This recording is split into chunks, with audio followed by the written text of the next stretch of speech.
Good morning and afternoon, everybody. Welcome to our weekly hangout. Today we have a special guest. He is a level 70, our HSM power user, expert elite. He rocks it daily in our HSM and Fusion CAM forums. It's Seth Madore. So excited to have him with us. Seth, thank you very much for being with us. So what do we expect to see today, Seth? Okay, so I'm not quite that level 70, but I'll take the compliments when I can. We're going to be going over some Fusion 360 tips and tricks from very, very basic up to somewhat intermediate, somewhat advanced. It depends on where you're at. If you're starting at ground zero, it's going to be very advanced what I'm talking about. If you've been doing this for the last 5 years, you're probably going to get bored. Thank you for hanging out though. And that's pretty much what we're going to be going over. Very awesome. I'm so excited to have you with us, Seth. Before we get started with your presentation, what I'd like to do is just ask a few questions from our audience. It looks like we do have some new members, our new audience people, so I'm going to ask a couple poll questions. Have you been to Autodesk University? If you haven't been to Autodesk University, it's a great resource to be able to attend, to go to see some live demonstrations of machining, classes that we hold, seminars, get to meet a lot of these expert elites that you see every day in our forums. So again, if you haven't been out to Autodesk University, I highly recommend joining us. It's in November, and we have it at the Venetian in Las Vegas every year. And so it looks like we have a pretty good blend there. We have some have joined, as a few who are asking what is Autodesk University. We can definitely get more information to you guys so you can join us. Okay, so I'm going to ask another poll question. And so the next one we want to know is, how long have you been working with HSM? How long have you been a user working in our easy-to-use, completely integrated interfaces of HSM? So it looks like votes are rolling in. We have some new users. Looks like we have a lot of people who have been working for more than 6 months. And there's a few that are, I can see a couple level 70s in there, looking great. Okay, I'm going to close the polls. Looks like a lot of you have voted. Thanks for that. Let me close them out and I'll share the results with you. A lot of users who have been using more than 6 months. We have a good amount of you have been here for 2 years. Brand new users in the crowd today. And looks like we have a couple level 70s. I can't see exactly who said level 70, but I'm going to call a couple people out. I don't know if Seth's the presenter today, so obviously he couldn't vote. See Neil Stein on here. I think Lonnie, I hope you said you were a level 70. You're up there with the best of them. And then I'm going to call out Richard Williams. I think he's almost 70 and devoting his retirement to helping students. So I think I'll call him an honorary level 70. Absolutely. We got our teachers who are out there and teaching machining and teaching CAM. Absolutely, you guys are experts, sharing your knowledge. Okay, so I have one more. I'm going to stop sharing. I'm going to have one more question for you guys. We want to know, what is likely to drive your growth when it comes to machining and when it comes to CAM in your shops? What is the next level for you? So if you can vote in and let us know. If you're looking, today you're doing some 3-axis stuff, you want to get into more indexing, more positional, or maybe even some more true 4th and 5th axis stuff. So vote and let us know. This is going to help us as we have the team, Al is on our development team, and we listen to you guys, to the people who use it every day, where you'd like to see us go with HSM. And it's important for us to see that feedback to know how we can provide the best software for you. So it looks like a lot of people are voting. We're getting some good votes. We really appreciate your taking the time to vote. And I'm going to share that, and it looks like we have a lot of people who can see some growth working with a larger percent in doing 2 to 3 axis milling. Some turning, about the same amount looking for positional, 4th or 5th axis positional in mill turn. And a good amount of you are looking for true 4 to 5 axis. And there's also a percentage looking into water jet, laser, and plasma torch. So we really appreciate your voting. This information helps us to drive the best product in the future. Okay, so I'm going to bring the presentation over to Seth. I'm excited. It's going to be a great presentation. I know we've seen the overview of what you're going to show us today, and I'm really excited. So I'm going to make you the presenter.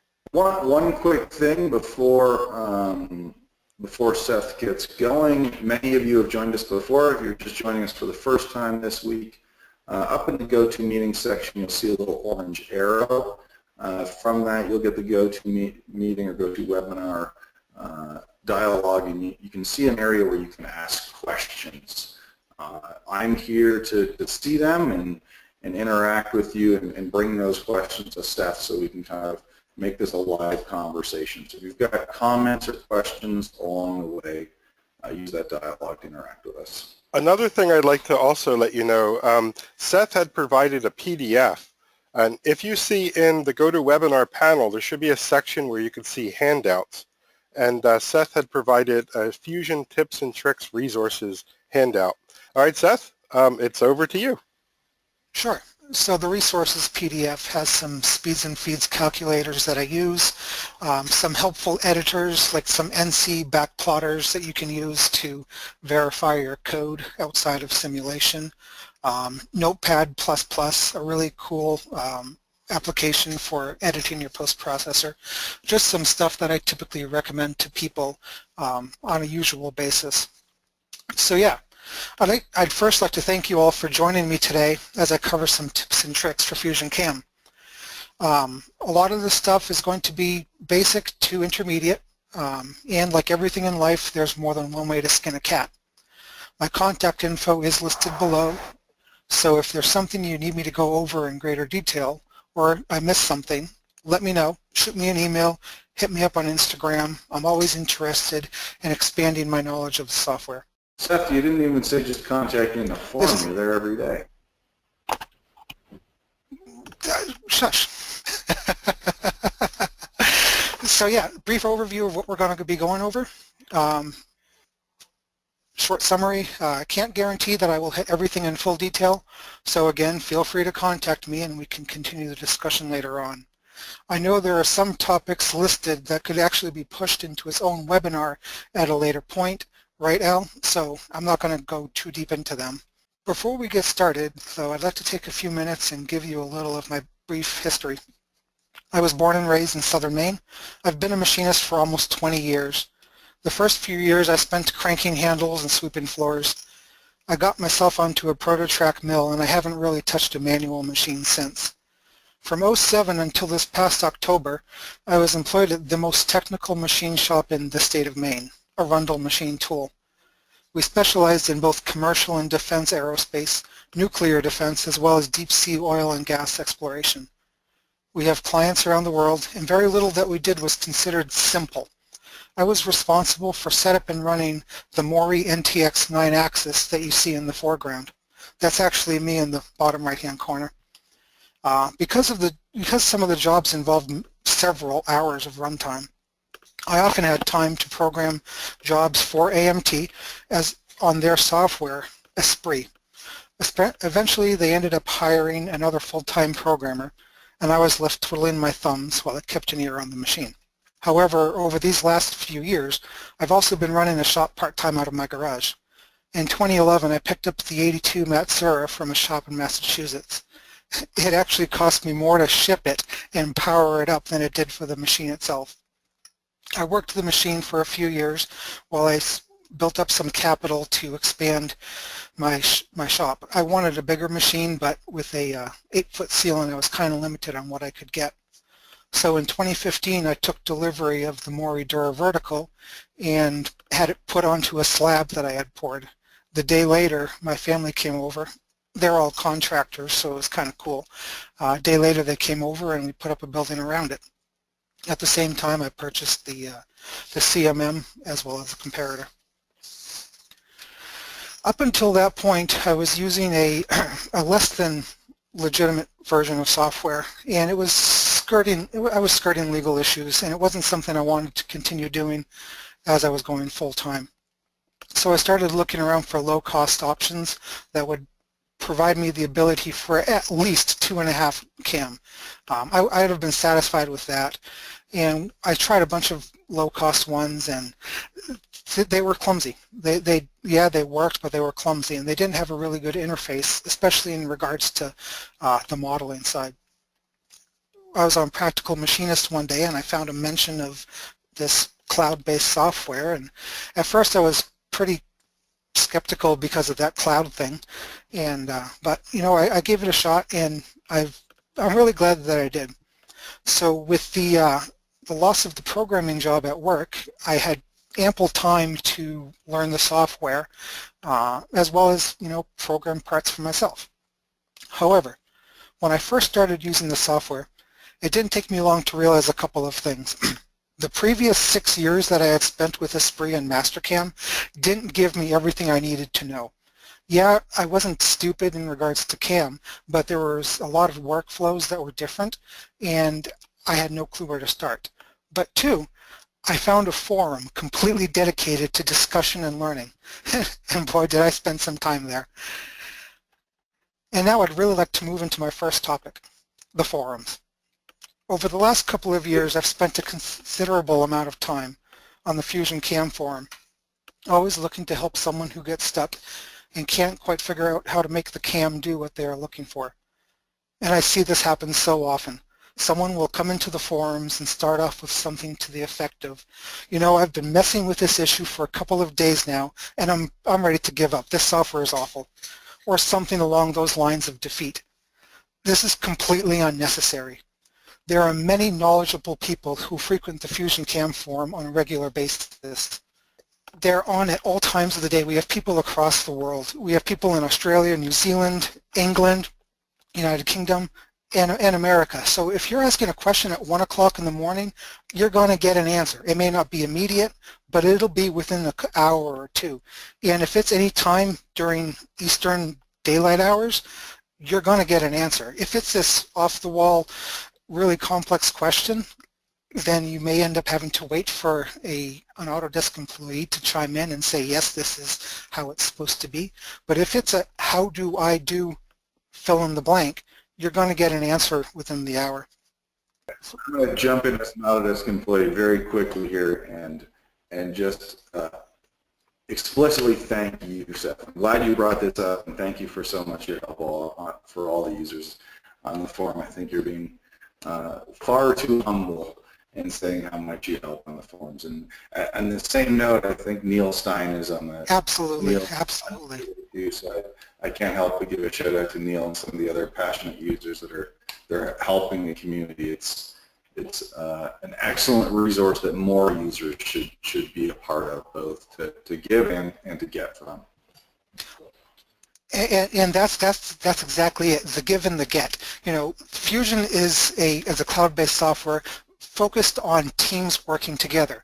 Machinists, yes, we're individual people running individual shops, but if there was a collective resource of where to get answers and offer advice, then it's a win-win all around. You know, I'm not trying to discourage anyone from trying to learn on their own, but if you're struggling, it only takes a few moments to ask a question.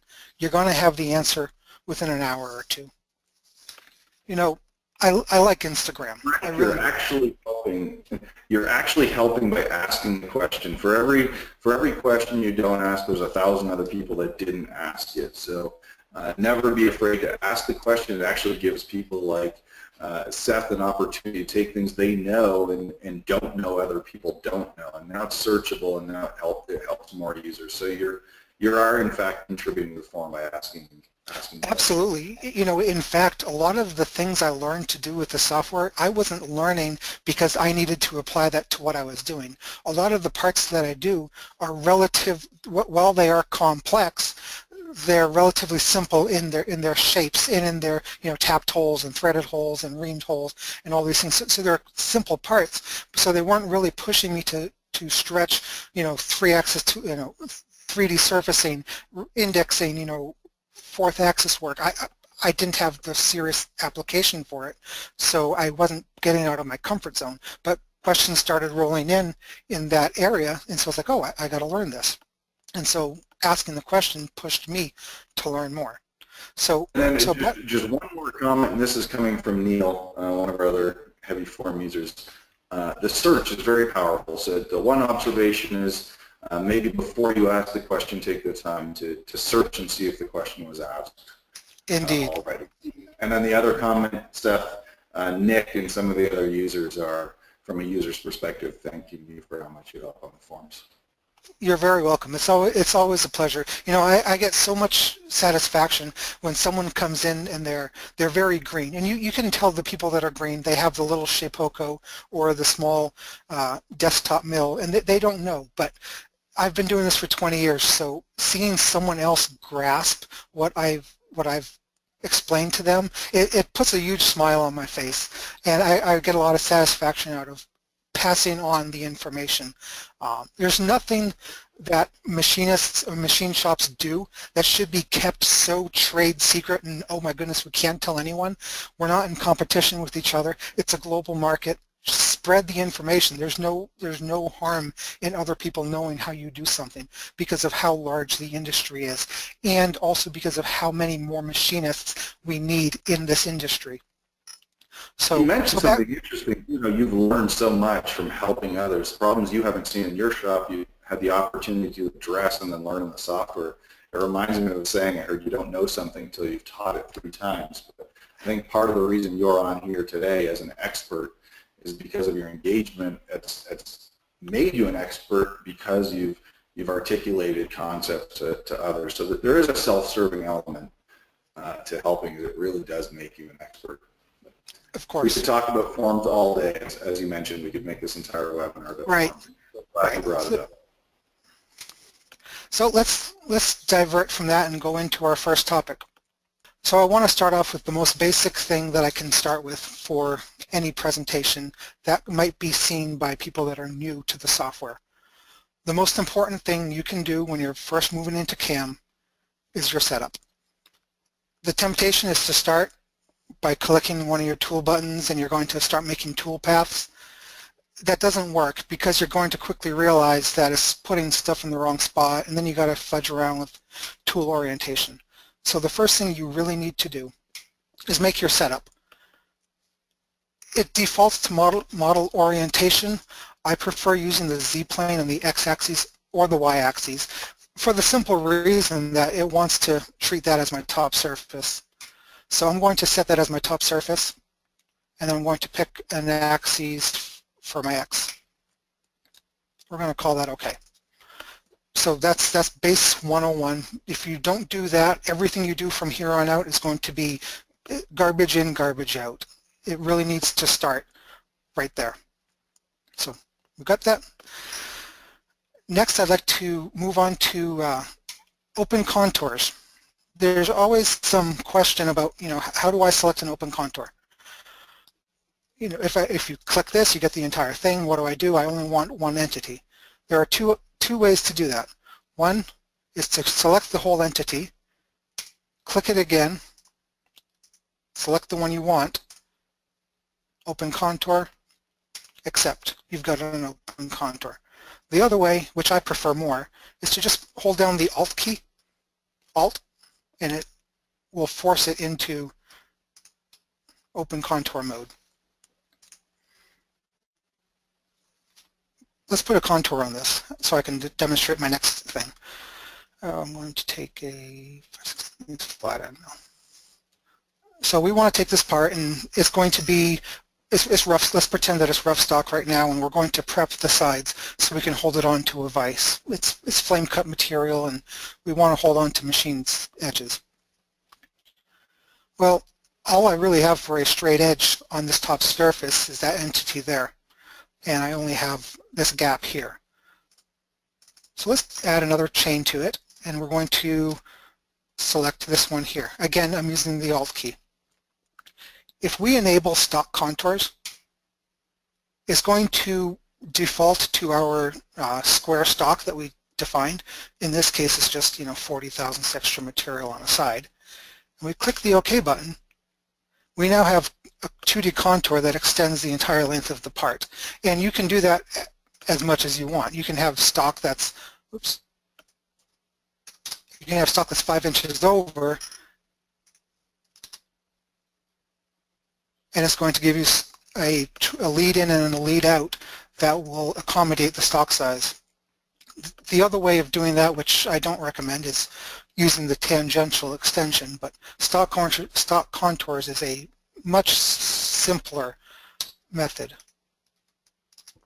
The other beauty of stock contours, let me flip the part over now and I'll make another setup. Is my mouse moving too fast, the 3D mouse? I know some people have the habit of flipping their part all around. Thanks for being aware of it, but there's, whether you're in rural Maine or not, you actually don't have too much lag. It's going quite fine. Oh, good.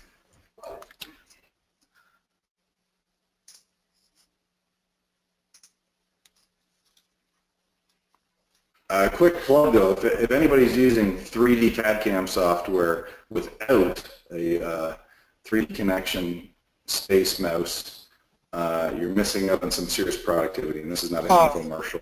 Absolutely. Slap our desk when we don't have that sitting on the left-hand side of our keyboards. Yep. The cheap one is like $80. It's at first a hefty price to pay for just something that sits there, but the ability to maneuver your parts around as well as have a Control-Alt key on your left hand, it's invaluable for maneuvering a part. There's no more of this, I got a mouse click and I don't even know how you do it anymore without, I actually couldn't even maneuver without a 3D mouse. So let's go back to what I was trying to show you. Okay, so we're going to put a 2D contour on this feature here. Alternatively, I can select the bottom one and build up around it. Come on, don't do this to me. I don't want that. Seth, can you go back a minute there, because when you did that top one, you showed a trick that I don't think you communicated yet, where you held Alt to select the first and last, and it filled in the gaps. I saw you do it, but I just mentioned how you did that. Press the Alt.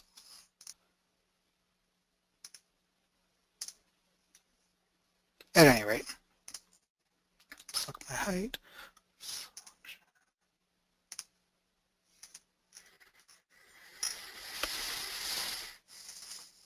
You see, hopefully everybody saw how Seth did that there. He selected Alt for an open contour, and he selected the first edge, and then when he selected the last edge, we found the path in between those 2 points. So the Alt modifier key, I'm glad you brought that up, and then there's some additional tricks you can use with it.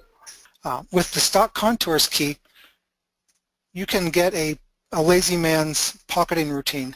I'm only showing it on this part, but there are applications such as external features such as the end of a pipe that you could, there we go.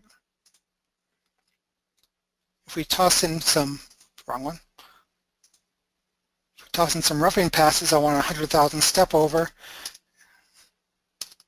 and I'm going to say 10. I don't think I need, let's just give it 100. Because I have stock contours turned on, it knows where it needs to do to start.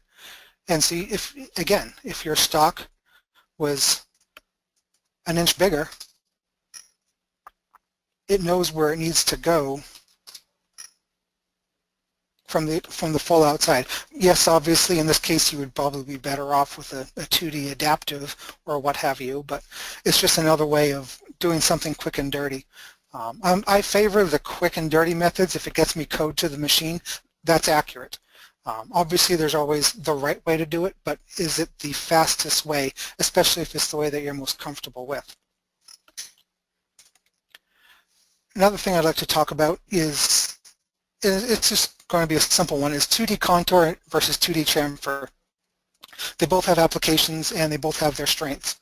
The weakness of 2D chamfer is that it does not have stock contour, so you have to rely on tangential extension to make sure you're always well away from the part. The other problem with 2D chamfer is that when you have entities that are not where two lines meet, you end up with problems, such as this right here it's a radius, so let's just select the chamfer mill. Because we have a radius meeting up against the plane, it should fail. Oh, it's going to make a liar out of me. Well, anyway, sometimes it's going to fail. Take my word for it. I have seen instances where a radius up against the plane would cause it to fail, and in which case the 2D contour is the better option, because the 2D contour does give you the ability, once you've selected a chamfer mill, to have chamfer dialogues that fly out. I am curious why that didn't fail. No matter. So that's about it for this model. The 2D Sure. chamfer tool is going to, it's kind of a hybrid between 2D and 3D, where it is gouge checking against the model, and where it feels the tool has interacted with the model and shouldn't have, it's going to trim those passes out. So I'm sure you're absolutely right. Maybe if you have a tighter radius there we go. arc or a different setting, it may have gouging. Yeah, I just put it to a 15 thou chamfer, which should be fine, but it won't allow it because of the radius, and it does gouge it.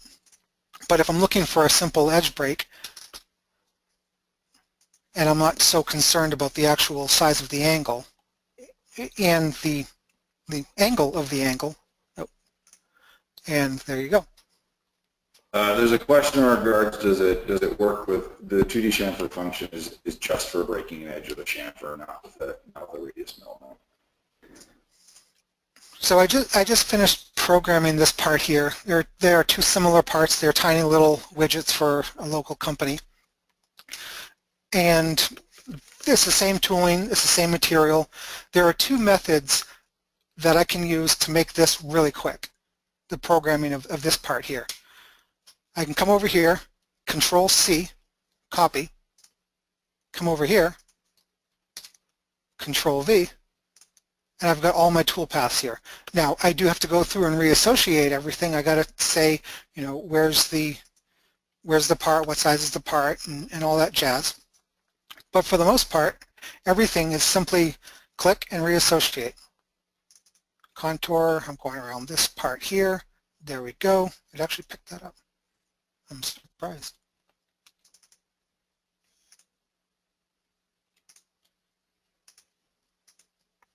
And so I can go through the part just like that. And so where it took me a couple hours to get everything tweaked just right on this one here, it's going to take me a matter of minutes to bring it over and program it here. There's another method which people talk about it a lot, but I favor it very much as well, and that's creating templates. Select all your operations that you want to include, store as template. I'm going to call it cover. Oh, caps lock.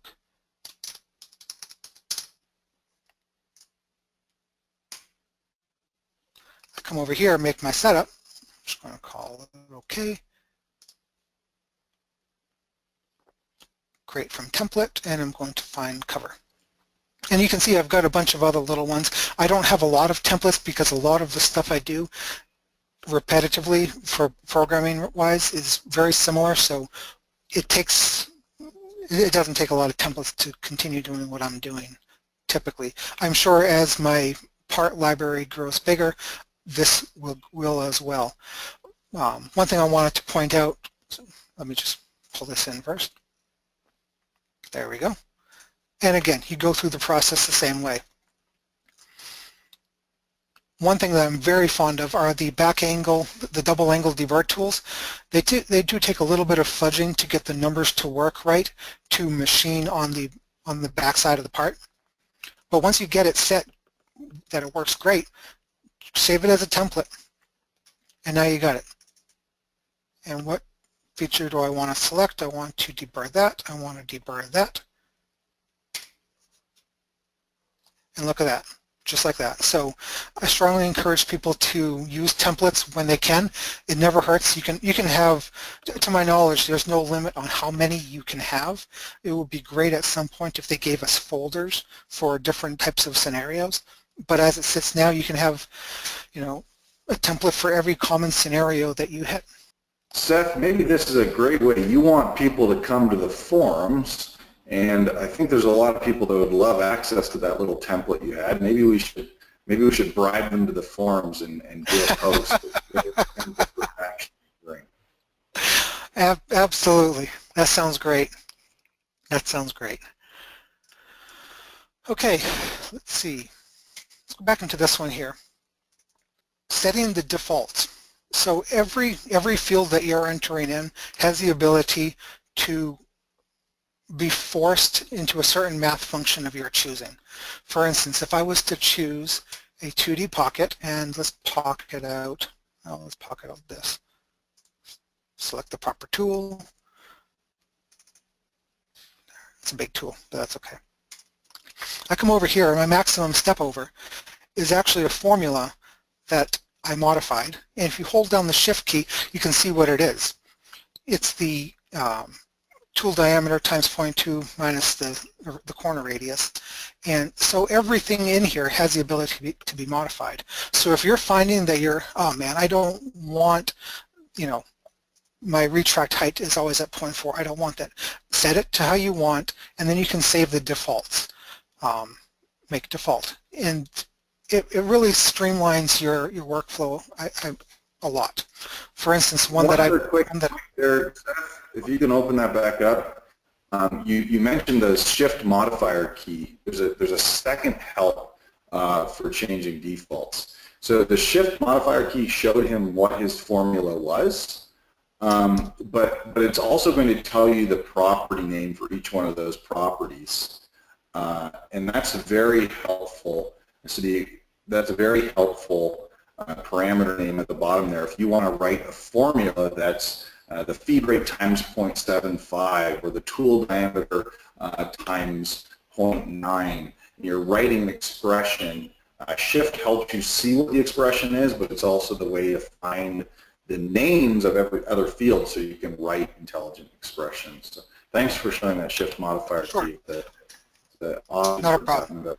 Modifier. Also, in the handout that I passed out, the first link is a list. It's a link to the list of Fusion 360 CAM expressions. Some of them are unimportant to you in this environment because they're more builder information, but there's a lot of stuff in there that you can get for information. So even things like thread mills, you can do a. So my pitch is 0.05. So let me do that again. Did you know you can do math? So I did a 1/4 thread right there. And my top height and my bottom height, my top height is always going to be half of a revolution out of the hole. So if I have let's say a 10 thou pitch, I don't know what size thread that would be, but my height's always going to update to half of a revolution out of the hole. That way I know my thread mill has cleared the hole completely. It was a frustration that I had with Esprit. You know, Esprit is a $20,000 software package. It didn't allow you the opportunity to increase your diameter, to increase your retract height. It would feed to the top of the hole, and that was it. And so if you had a part that was oversized, you know, because you had stock on and it wasn't coming out of the hole enough, you couldn't properly gauge the hole. It was really annoying to have such a high dollar piece of software so saddled with something so stupid. Sorry, I'm going to interrupt you again because you showed something excellent and maybe didn't show quite long enough. Can you show the formula that you used there? Oh, sure. On that 5,000, you did that formula that linked the two together. Maybe just show that. Sure. Edit expression. Thread pitch times 0.5. It was just a simple one. What's the thread pitch times 0.5? And if you feel that a half a revolution is too much time to spend, you can there's a 1/4 of it. So you can change it to whatever you want. So the trick there was you can hold shift over the thread pitch to find out that the thread pitch was the parameter name. Note that the capitals are important, so it's a lowercase t and a capital P that can confuse people. So that shift key helped, and then he edited his expression to create a very simple math formula that was captured in your defaults. So powerful. Exactly. There's several people saying they're glad they joined the webinar just for this.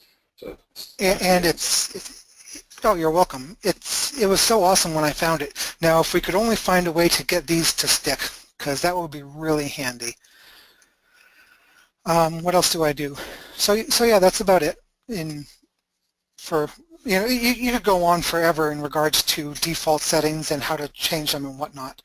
There are some that you can't change in the traditional dialog, But if you go into your compare and edit, a lot of these that can be set to yes or no, you can change them, right-click to set as default if it's able to do that. One of the worst things you could do if you don't know what you're doing is if you're in one of these fields and you right-click, make all default, that makes everything default. So if you've set something wrong somewhere else, it's going to come back to bite you in the rear next time you open up this operation. So urge some serious caution against the make all default. So yeah, don't try to get everything crammed into one operation. I see a lot of people having problems with that. You know, they present this mess of a program. They have this one 3D adaptive toolpath that takes 15 minutes to calculate because they've selected the entire part and there are so many features, and it's okay to break stuff up. You know, by the use of, let me open up one example. So through the use of boundary lines, you're able to really restrict what the toolpath is going to calculate, and also through sketch entities. And so instead of having to process the entire part, you can do a bit of creativity and put in some split lines. I'll get into that later if we have time. And so then you can you can force it to process one side only. This is one example of what I was doing. I had this part here that I didn't want to parallel toolpath the entire part, and so I wanted to only do the more vertical surfaces. It was tempting. It was trying to do this entire part here, as well as go all the way down here, and I wanted to restrict it better. The original part, I'll pull it up, didn't offer me enough restrictions to do that. And so through the use of the Patch Workspace, let me make sure this is active. There we go. So through the use of the Patch Workspace, I was able to project some planes and then use the split face tool. Come on. My mouse just... So split face, and I'm going to turn that off. Split this face. I want to split this face, and that one's good. So I'm going to select the splitting tool, and now I'm able to create a toolpath that is forced to limit to here, just through the use of selections. I'm sure there are ways to do it without having to do this. Myself, I'm a fan of leveraging the CAD side to make my CAM side easier. It takes me no time at all to just toss in a few planes, make a few sketch points, and whatnot. So why not do it? So let's do this. I did notice there, Seth, I'm so glad again that you bring up the CAD side. Oftentimes people forget that there's a full-blown CAD system. The other thing that I'm seeing on your tree there, you duplicated the body before you started making modifications to it, so you still had that original part. So a bit of a subconscious trick that you've shown there. Yes, it was. I started modifying it. And it's like, no, let's you know, this is a copy of a part I was doing. It's not the entire part, but I wanted to have, this is the before, this is the after, and this is why you should do it. So using the split face tool is invaluable for really forcing your 3D toolpaths to, I want to work on this area alone. I don't want the entire part being looked at, and sometimes geometry doesn't give you the ability to restrict it to a certain point. And you can do it with sketches, or you can do it with this. I prefer using this method here. Let's talk about fixture avoidance. This was one that was on the forums not too long ago, on Instagram actually. And a little side note, Instagram is great. I love it. You know, here's what my kids did. Here's what I ate for lunch. But I don't know what compels people to think that that's the ultimate source of problem solution. And you know, how do I do this? And it's like, you know, does anyone actually like typing on a smartphone keyboard? I know I don't. Give me a full-blown keyboard and a mouse any day. You know, here's a screenshot, here's a video, here's a YouTube link.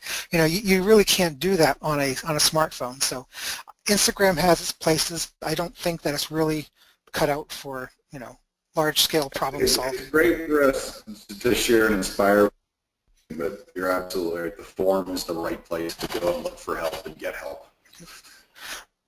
So this guy he came to the forum, he had a problem. He had a little rotary block of wood and he wanted to mill it. Well, you can see what the problem is. He was going to be cutting through his rotary and he didn't know what he needed to do. You know, what do I select? Do I select this? What do I do? How do I get this to work? And so I laid out a couple different ideas for him. Method 1, let me turn on method 1 sketch. So method 1 involves selecting a sketch that was larger. So I drew up a sketch that was twice the diameter of the tool, larger on both sides, just because. And then I just turned on stock contours. I didn't select anything, I turned on stock contours. And that in and of itself, it works. It doesn't collide, that's great. However, there's a ton of wasted time there. I'm not a huge fan of that one. The other one, which worked much better, but again, still requires sketching. I drew up a sketch that was short the diameter of the tool and double the width of the diameter of the tool. Select that as the pocket, and then I selected the body, the face of the part as the pocket, and then I selected that as a stock contour, and that did a really good job. My only complaint with that is that you're doing a full slotting pass here, and in wood you're fine, but in metal I'd be concerned about that. So the other method, which I want to show you on this part here, is using a little bit more intelligence. Again, the same deal. The guy had a little guitar on, and his tool was wrapping around the back side. Well, he was holding it on by a tenon, and he was also wanting to restrain it here. So what we did here, model, 3 bodies. This is included in the, oh come on. So I've included this body, this one, and this one. So these are the 3 bodies that I've selected. Include setup model, because in the setup model we've defined what we're doing. So the setup model has these 3 bodies. One, it's a 3-piece guitar neck. And then the fixture includes these 3. The fixture designation here is only for collision detection inside of a simulation. It doesn't do anything to help you calculate the toolpath, but it does throw a red flag if you contact it when you run your simulation. So I'll show you. Hopefully we should see there are no collisions. And so back into here, with 3D Adaptive, if you select the bodies that you want to avoid, and you click, I'm not going to click OK. This is one of those cases of selecting too much. It takes me about 8 minutes to compute this entire file, and it's ridiculous. One word of note, though, is that if you're bringing in models, you may want to increase the size of them a little bit, because if you look at it, the tool's going to come up right up against it. There is no buffer space, if you will, inside of it. Eventually, I'm sure they'll give us that opportunity. For now, this is a cheat that works, right? We're effectively saying, hey, this is part of the model that I want to keep, so you can't cut it. So it would go right up to touching it. There is a ticket in our backlog. It's not something that's going to get done in the near term, but that would be to kind of take the fixture models that are defined to automatically make them slightly larger to be able to avoid them. But this is the interim fix or hack, if you will, but it's a very, very effective one. Right. And so in the 3D Adaptive, you add it to the model section. In the avoid and touch, I'm sorry, in the surfacing, you want to add it to the avoid and touch and leave this unchecked. And you can give it a buffer room. And so I've selected the 3 bodies, and I've given it a clearance of 1 millimeter. And so if we look at the toolpath, we're coming up just shy of the part in every scenario, and it's a really good way of avoiding fixtures however you've assembled them and located them on your part. Okay, so here was a fun one. I've got a part that I wanted to surface mill this part. It's a 5-inch radius. I didn't want to do it head on. I wanted to tip it up at 30 degrees so I could use more of the cutting edge of the tool, not the center, because there's no surface. There's no surface footage there. I would have preferred to have gone more. However, my fixture on my 4th axis, I was running out of travel. Curt vices aren't intended to be mounted sideways. So the problem I had was once I did that, I really don't like how the parallel toolpath comes right down to the edge of the part. And while you can give it some offset, if I have a bunch of faces checked, I'll turn them off for demonstration purposes. So if I offset it 100 thousandths, you start to get a waterfall, and it was getting to the point of really adding up on the cycle time, the file size. No one ever bragged about FANUC being very generous with their storage capacity. So I was running into problems there. If you also notice, it's diving into where the holes are. So a couple of things that I did. So to address the diving into these holes,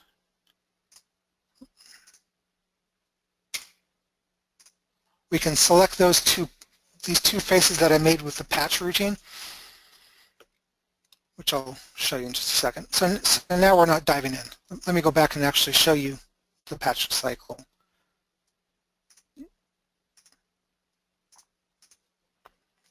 This Patch Workspace is not something that gets a lot of screen time and video time.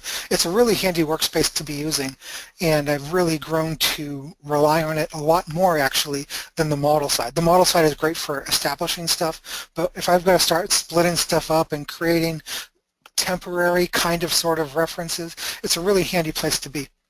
And so create patch. It'd be nice if you could select multiples. There we go. And so now I can include these patches in my parallel toolpath. So what I did for this part, because I wanted to come off of the part this way and this way in all directions, I made this only works with parts that are curved in one direction. If you have a compound curve, it'll break and it won't work. But you can actually use the patch tool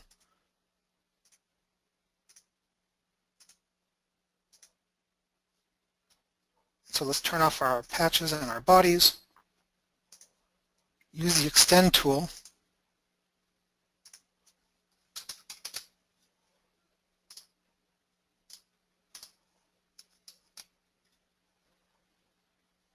And so what I'm doing is I'm using the extend tool out whatever value I want. There we go.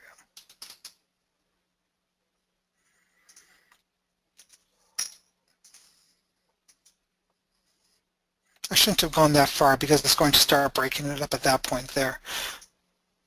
So now we can go into our parallel.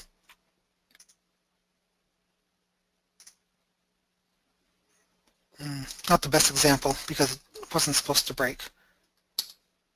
That's okay, Seth, because I think we're getting close on a time check here anyway.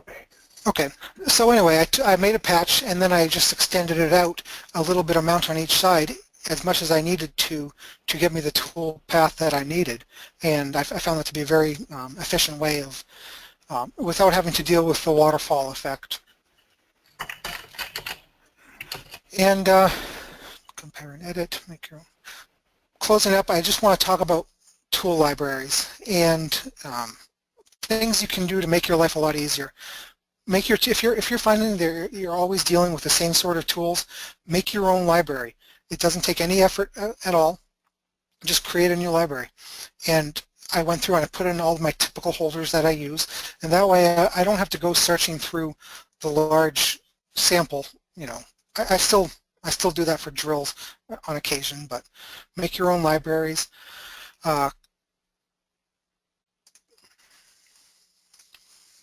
CAM simulation. Do I have any time left?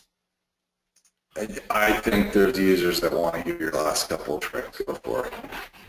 Okay. CAM simulation. It's, you know, start, stop, but what you can do is you can drag through here very carefully, You can also turn on the toolpath to show the points. So I want to see what exactly happens when it comes to here. See how we get this little white dot?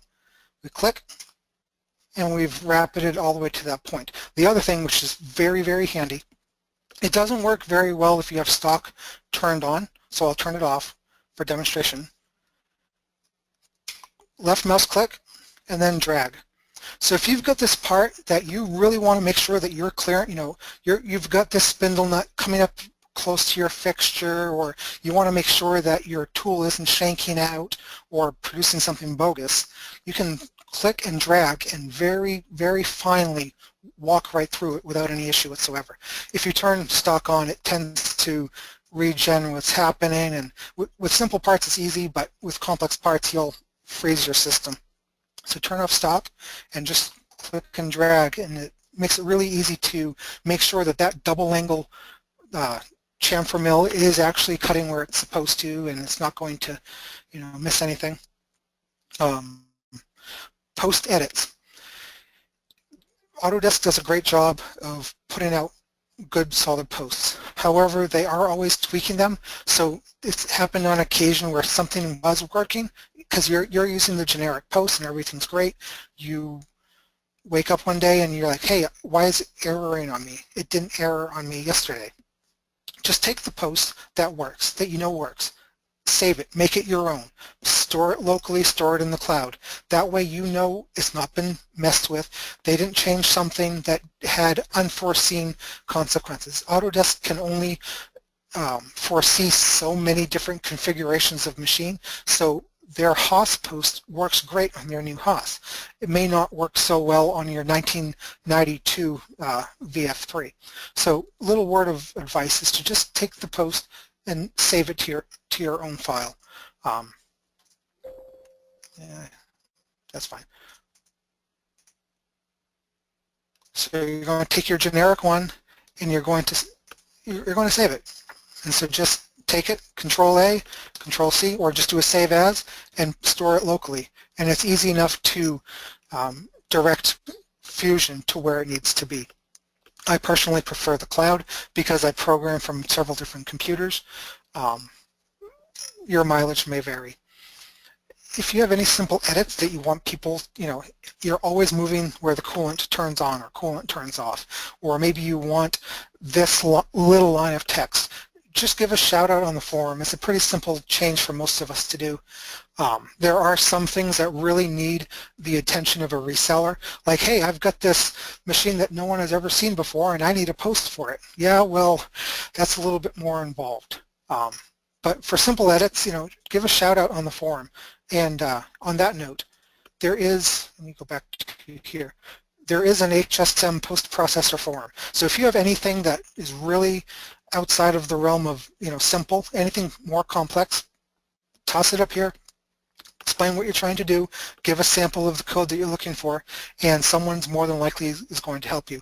I know a lot of the Autodesk employees at CAM, a lot of people are on here, so you're going to get an answer there.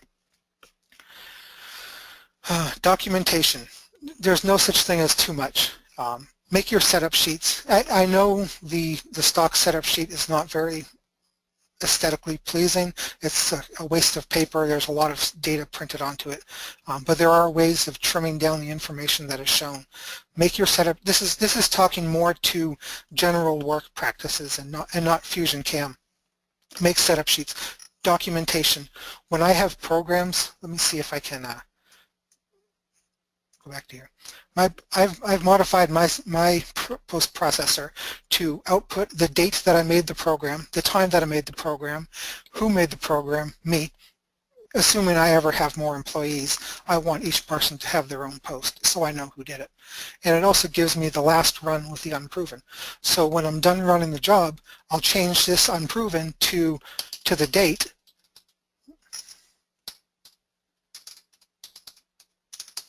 And then when I go back to I'll save it back to my computer. When I pull it back up the next time the job comes around, I'll be like, okay, this is my proven one. I know that when I touch off my tools, I'm good to go. So there's no, it really reduces the time on the next time you do it. If you're doing soft jaws, if you have customers that are often repeating the parts. Identify your soft jaws. Don't look at soft jaws for your vices as consumables, but if you mill a line on the side of them, even on curt jaws, you can mill the side of the jaw just an 1/8 inch down, and when you put them back in, indicate it in, and you're going to be able to reuse your soft jaws. Engrave the part numbers on the soft jaws so there's no questions about it. And what else did I have? Well, I actually think that covered most of what I was looking to go over today. Al, do you have anything you want to add? You had some great topics along the way, lots of tips and tricks from people I'm seeing in the comments. I think you're seeing them too, had different things they picked up from. Great job. I was inspired at the very beginning, and maybe this is a way we can end the webinar today. You mentioned some of the struggles of starting your shop and transitioning from working for somebody to doing your own shop. I noticed that you drop the machine off and then build the building around it. That was a neat trick. Don Saunders was on a few weeks ago, and he talked about some of the struggles. Any other words of advice for users just getting a shop set up for the first time? It might be setting up a prototype shop or their own shop, but I'm just curious if you have any other comments on that regard. Sure, absolutely. If you have a good head on your shoulders and you don't want the best piece of equipment possible, you're going to be able to do it. This actually isn't my first shop. About 8, 9, 10 years ago. 10 years ago I started up a shop with a partner.